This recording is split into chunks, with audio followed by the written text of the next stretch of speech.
Hello, everyone. Welcome back to another episode of Gaming the System, the podcast where three intersectional feminists examine gaming and games through a feminist lens. Today, I am your host, Matt, and I'm joined by my friends Alex and Jem. Before we get started, if you want to support us, you can subscribe to our Patreon at patreon.com/gamingthesystem for some exclusive content, or you can send us a one-off donation via PayPal to our email address wearegamingthesystem@gmail.com. So, this week we are discussing allyship, what we can learn about allies in the gaming world, and how we can transfer those lessons from our in-game experiences to the real life, because that's what it's all about. It's about building a team, choosing a goal, achieving the goal, and that is something that gaming is the very embodiment of, because we're always the main character. We always have a job to do, and most of the time you need other people to do it. And if you don't necessarily need them, it get you to your goal faster. And it's a complicated thing that only the bad guys in the real world seem to have worked out how to do serious solidarity and like cutthroatedness. But I think it's harder when you're on the progressive side of things because you care about people, and it's harder to be as cutthroat as you can be in gaming. But I'm sure we'll come into that as we go along.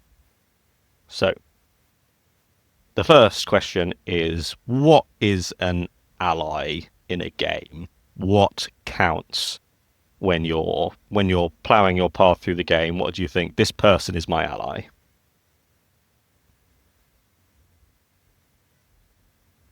Who wants to go first? I think that I think that it's basically an NPC who generally supports what your goals are, who probably shares your views on things, but mostly is going to shoot things for you or point you in the right direction or provide you with gear to help you get through the game or provide you with advice and knowledge and power. So something like a friend or a work colleague or a partner, somebody who's there.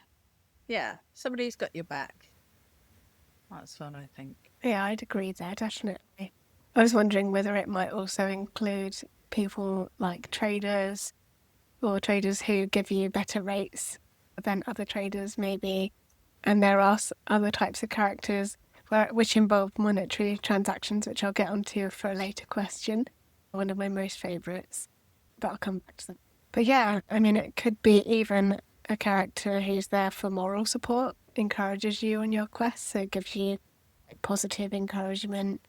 But yeah, I think it could be any number of different things. That's what's so interesting about lots of different game genres as well. I like to think of it as, yeah, an NPC who aids in achieving your goal. And it makes it sound quite like a simple thing of, oh, it's simple. You build a team and you work in one direction and you achieve the goal. But obviously, it's much more difficult than that. And depending on how well written the game is, the the relationship between you and allies is could be really like, it doesn't need to be anything other than they're a functional thing for you. Like, I've been playing Fallout New Vegas, and I completely by accident came across one of the companions, and he's a sniper. And I just found, as I was walking through the wasteland, suddenly a bullet would ring out, and any of mine that I hadn't even seen yet would be dead.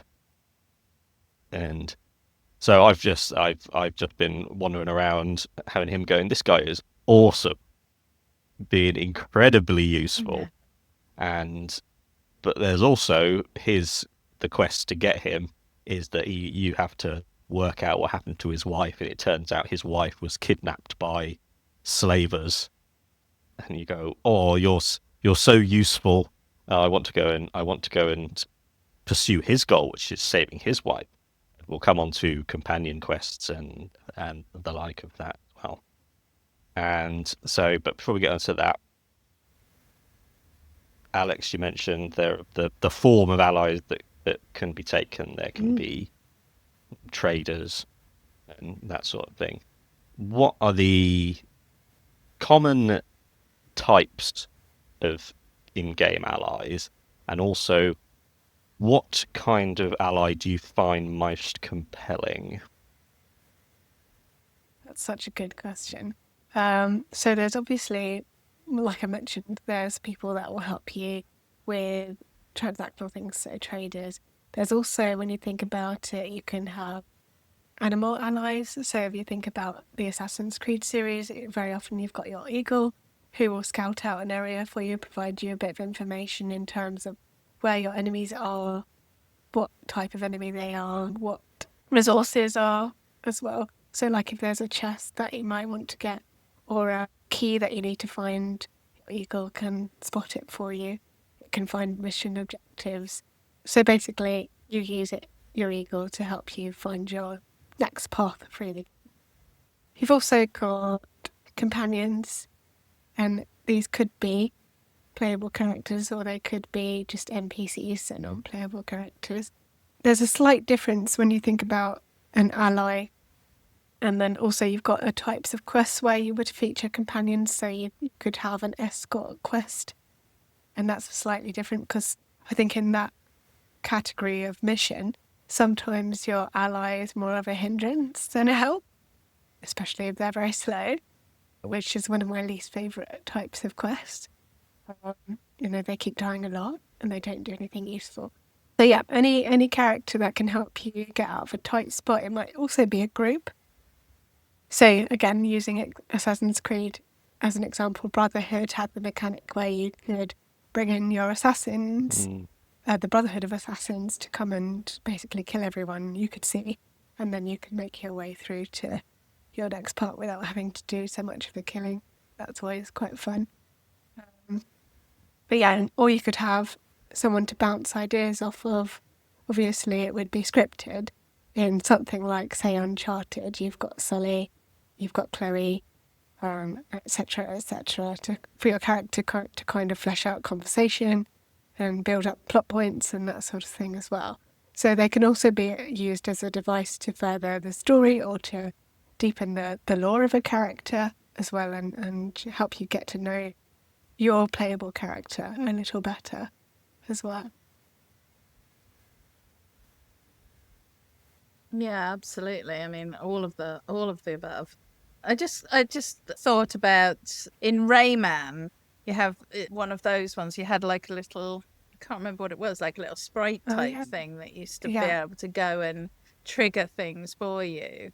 And there's a couple of games where you have that kind of thing that can sometimes be played by another person, but isn't a fully playable character. It has a very specific role, and I think that's quite an interesting form of ally, because they're not fully they're not fully autonomous. They don't do their own thing all the time or whatever, but they are essential to the game, and you can't achieve your goals without them supporting you. I think that is probably a key thing for allies, that they are essential to your journey. I think you've got things like, you've got the sort of found family ally, the sort of, Karlak would probably fall into that list.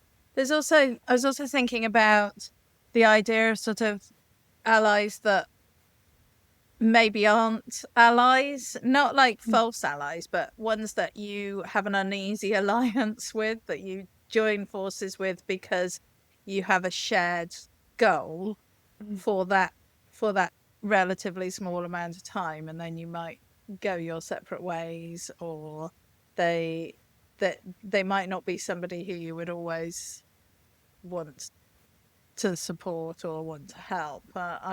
I can't. I had a thought about an example, but it's just escaped my brain. So if it comes back to me, I'll share it. But I also think, yeah, like in Baldur's Gate, the dog, I can't remember his Scratch. name now, but he Scratch, was yeah. really, yeah, Scratch.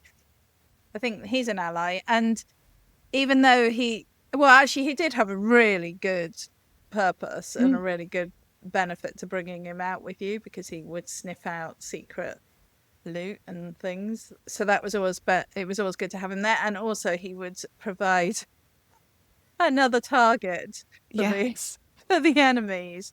But you didn't have to worry about him dying, because he would literally just pop up back at camp. I think he just ran off if he got killed. So, but I think he was also there as moral support and to create a positive atmosphere back at camp, which I think is also what allies can do. They can provide you with a bit of an emotional boost, and when the game can be a bit tough, Yeah. either because the story is tough or because the challenges are tough, it's nice to go back and talk to your friend or your dog or your horse or whatever. And I know people who play games just for the pets that they get in them, but for the joy of that, and I would say that they are also allies. So I think it is a very varied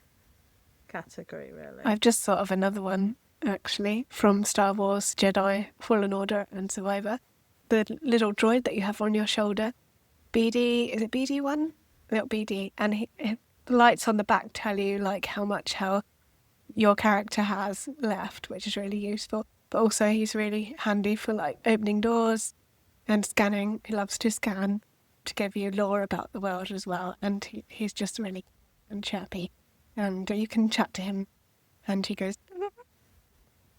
to you, and it's so, he's so like a little, he is basically like a little dog or cat on your shoulder, but in droid form. And he like crawls around. He can go jump off your shoulder and tell you to come and look at something and different things like that. But yeah, that's definitely another form of ally there.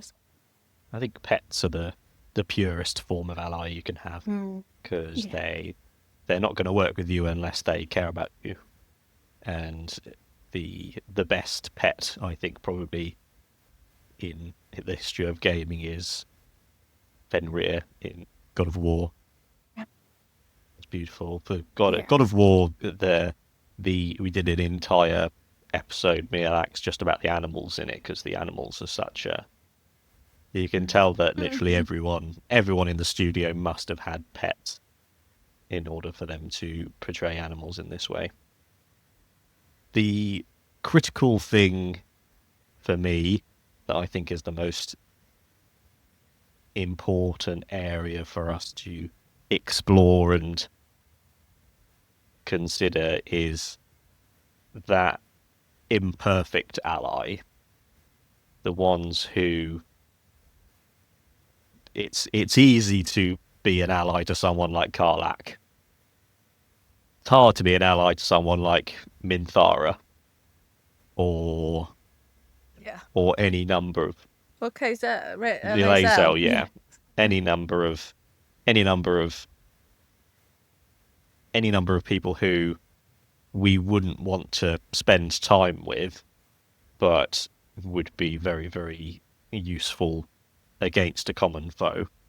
And that's a particular type of ally that I find really interesting, because in Baldur's Gate 3 they're all forced together by the worm in their head, and none of them know exactly what to do. Some of them have got ideas, and you just decide, and you can decide to go on your own, but all of them go, and the fact that you have to save Lae'zel first, which makes an impact to her, and you save Shadowheart, and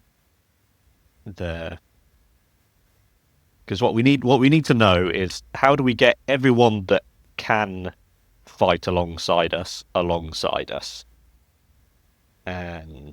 I'm going to bang on about union stuff again. It's easy to talk to people who are on the same side of you, who agree with you. The hardest thing is getting the people who disagree with you on lots of things on board for the particular fight. Most difficult thing. I think you can also have weapons and equipment as an ally. Think of it like that, because this bit really came from in God of War, when they're in the God of War Ragnarok, there are berserkers who are basically like the Valkyrie mini bosses from the first game, and they're all people that Mimir knew and hated, and he was on this. This was Mimir's vendetta of revenge and hatred, and Kratos was going along with it too, because he could recognize that Mimir needed. This was a path that Mimir was on that he needed to walk down, and basically Mimir comes to the realization that he doesn't want to kill all these berserkers because of the revenge he wants to, because they're dangerous and needs to be dealt with to protect people. And then the final bit of the quest, one of the best bits of writing in it, is you get the hilt of the sword that belongs to the head berserker, who's the most evil berserker ever. And Kratos says, "Right, I'm gonna use this. We're going to add this to our arsenal." And Mimir says, "But what about what all the horrifying thing this sword has done?" And Kratos says, "The history of this sword is still being written." So from this point onward, just like with him, just like with the Blades of Chaos, it's reached a point where it's right now they're in the right hands, going towards the right purpose. And if we can apply that to people, that's the way forward. And it's also an issue with the feminist movement, is how do you get men on board? Which is because men, speaking from personal experience, we have a lot of shame and we have a lot of things that we're not proud of. And the worst thing that could happen is to go, "Oh, I want to help," and go, "You disgusting man thing, get away from me." That's tricky. But I'm sure that'll bleed conversations as we go along. Right. So this part is not about our favourite characters yet. I'm not moving on to that quite yet. We're looking at what makes a character go, I am glad that this person is alongside me in this. What makes you go, all right, why would you choose, if you've got a selection of people to choose, why do you choose them? And if you're forced to have them, like in a more linear game, like in God of War or in The Last of Us, what makes you go, "Oh, I'm better for having this person along"? That they would basically die for you. It's probably a good starting point.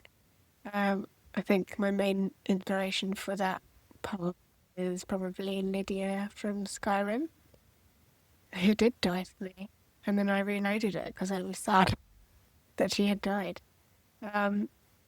Yeah, I just really liked her as a companion character, because she just was like super loyal to your character for some reason, and just kind of stuck by you, gave you like lots of positive energy and stuff. She basically, when you talk to her, she'd be like, "Yes, my liege, I'll do anything," and you're like, "Oh, all right then, I must be good," and you kind of go on like that. Although having said that, Lydia does have two sides to her, where if she does get involved in combat, she's often not always very effective and kind of gets in the way, and you can end up killing her by hitting her. You know, she's just in your way a lot. So there's kind of two sides to Lydia as an effective, but also ineffective ally in that sense, in the combat sense at least. But the loyalty, I'm on board for sure. Yeah, a sense of loyalty from an ally is good from a Skyrim-esque type game, I would say. I think a companion or an ally that has skills that your character doesn't, but that you need, also is really useful. Like, this is going to be a random example, but one of the Wallace and Gromit games, Wallace could do certain things and Gromit could do other things, and you had to get Gromit to do certain things to be able to move on to next areas. Obviously, Wallace was taller, so he could jump higher, that sort of thing, from what I remember. But yeah, I think characters that complement each other's strengths and weaknesses are really good to have on board. Yeah, that's all I can think of for now, but I'm sure Jim has some other examples as well. I'd be interested, Jem, also what you're the only person with a MMO pedigree here. So, and you used to be a tank, didn't you, when you were playing? So I wonder what's your experience with in-game allies being other people was like as well. Oh, yeah. Yeah, that's really interesting. Well, I mean, thinking about NPC or player character allies, I think that it's all about the bands. It's all about the conversation. That's what I really like about my allies, that you're gonna have good conversation with them, that they're gonna chat to you as you potter about in the game, because I think, as I said, they can be there for sort of emotional support, to make the game more fun, to lighten up the heavy moments, to give you insight. And I think that that's one of the things that I really enjoy and I really like from an ally. And that's what makes me say, yeah, I'm really pleased I brought this character along with me. I'm really pleased I chose this character. Obviously, complementary skill set is also useful. But, if I'm thinking about it, in addition to all of that, then yeah, it's the bands. When you're talking about sort of actual people as your allies in the game, yeah, reliability and consistency is essential. And if you're raiding in a guild, you're doing sort of raiding on a big MMO. I mean, we did 25 people raids, and you needed every single one of those 25 people to be fully engaged with what you were doing and on board with the game. And I think that one of the problems was that if people just didn't turn up, or people didn't do what you'd asked them to do, or they didn't commit to getting the potions that they needed or the armor that they needed for the raid, or just for the dungeon or whatever you were doing, it lets everyone else down. And you do have that kind of and I was really lucky that in the end I had a really good group around me of people who were really committed, and they all wanted to get to achieve and to do well and to support each other. And we had very few disagreements over things, like, because one of the real sticking points in those kind of scenarios is who gets the loot at the end of the game, because you have one set of gear at the end, and obviously there's limited amount of whatever, so it's how do you decide who gets that piece if more than one person has it. We came up with a very complicated system, which was involved being based on how many raids you attended and how important that particular role was to the group. So if your main character was the tank, then you would get priority on tank stuff over somebody else who it was their second role, and things like that. So there was a lot of that involved, but that sort of took away the conflict. But again, having people that are prepared to recognize that this is team game and you all have your part to play and you all have to commit to that and engage with that really helps. And when you have spent 5 hours dying repeatedly to a new boss, having people that are consistent and friendly and engaged is essential, because there's nothing worse than at 3 o'clock in the morning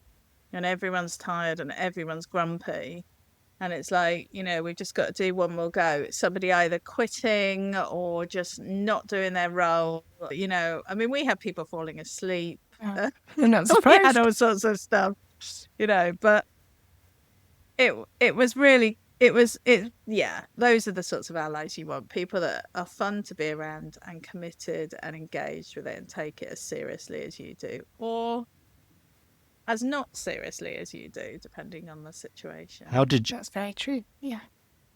How did you enforce the dispersal of the loot? Was there a mechanic in the game, or was it trusting the honor of your allies? I think there was only the person who did the final blow could access the loot. I can't remember. There were some in-game rules about it, like depending on who'd done the most damage or whatever, but it might have had something to do with that the party leader had access to the loot and then they would dish it out. There was definitely something to stop people just coming in, because I know there were scenarios in the early days where people did just swoop in, steal it and go. But again, you've got social control going on there, because then what you say is, if you're not committed, you can't be in our gang, you can't be in our raid. And if you're a good raiding guild, which at the time we were, then people wanted to be with us. They wanted to go with us because they knew that we were successful, and they knew that they would eventually get what they wanted. Whereas if they just went with random groups, which of course there were people who would just pull together random players that happened to be on the server at the time, you always had a far, far lower chance of doing anything with them, because you didn't have that level of commitment, as they weren't good allies in those groups. So yeah, you do rely on people's good nature. It's so challenging to. I didn't realize raids were that big. I thought it was only like four. No, neither did I. Four That's people. That's a huge amount of people. Yeah, and. But they had on World of Warcraft, if you did a normal dungeon, it would be about 4 people for that, and then they had 10-man, unfortunately 10-man and 25-man, but let's say person raids. So yeah, you could, and certain, depending on the loot that you would get in a 10-man raid was not as good as the loot you would get in a 25-person raid. So it was kind of worth doing it. But yeah, 25 people all on Vent which used to be the voice chat system, is crazy. I definitely agree that the commitment, everyone being equally committed to something, is absolutely critical to consistent success, because if it's based around one person being driving force, then if that person goes down, then everything goes down.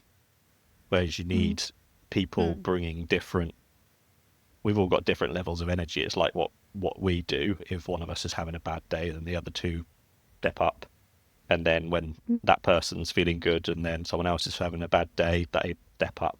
And it's not one person. If one person has a bad day, then everything goes back. And that that commitment is vital. You need to know, like if you're on a raid, and if you're right, if I die, then the others will come and avenge me, and then they'll heal me, and we'll carry on again, and that camaraderie, and I definitely agree with Bants that Bants are a vital part of it generally, because when I play RPGs, I tend to play them on easy mode because I'm more interested in the story, and that makes the companion's actual gameplay impact far less important. So I focus on the characters that I enjoy their company, and it's such a. So I'm thinking Baldur's Gate 3 and Dragon Age are probably the two best in terms of the banter between. It's not just banter between the character, and sometimes the character doesn't speak. The banter between the other characters, between your companions, is so ripe for wanting them to be around. And a particularly fabulous line for Dragon Age 2 is there are videos on YouTube of the compilations of all of the dialogue between the different companions as you go around. And one of them's Isabella and Aveline, and Isabella's this saucy pirate wench, and Aveline's this buttoned up, always wearing armor captain of the guard. And they just roast each other constantly. Of Isabella calling Aveline big girl, and Aveline calling her a strumpet, and Aveline, I think Aveline says, "Oh, I invited you to our party, to our engagement party, because she's getting married." And Isabella says, "Oh, I didn't think you'd want to be there." I said, "Well, I invited you. Why didn't you come?" And he said, "Well, what about when you have kids one day? You can't have them. They'll be going, 'Mummy, what's a strumpet?'" And Aveline says, "I'll just point over to you." Just it's so good, but there's this wonderful undercurrent of they do like each other, really. They take the piss out of each other and they get angry with each other, but there is that soul underneath. And I think the perfect, well, the best written companions are the ones that you would have them in the party just because you like their company, and they are useful in a particular way, but they're not all powerful. So I remember I didn't like Astarion very much when I first met him, but him being an assassin was so useful, because you could literally send him in to start each battle, have him sneak in, and then have a massive critical hit on someone, and then you're off to the races. And then you learn about him, and then you want to hit him like a scared puppy. And then there are characters who are extremely useful, but I don't like them at all. Like Gale, he was really, really powerful, but utterly insufferable. I'll tell you what to do with some of the ones you don't like as much. If most of the Baldur's Gate characters have very deep pockets in that, you can use them to put stuff in their inventories. So I was doing that quite a lot with companions. I'd leave at camp. I'd be like, send to Gale, like send to Lazel, and you just have all this stuff that you'd pick up that you didn't want to be encumbered with, but you could send it to people at camp, or so very handy in that way as a storage closet, essentially, in human or otherwise form.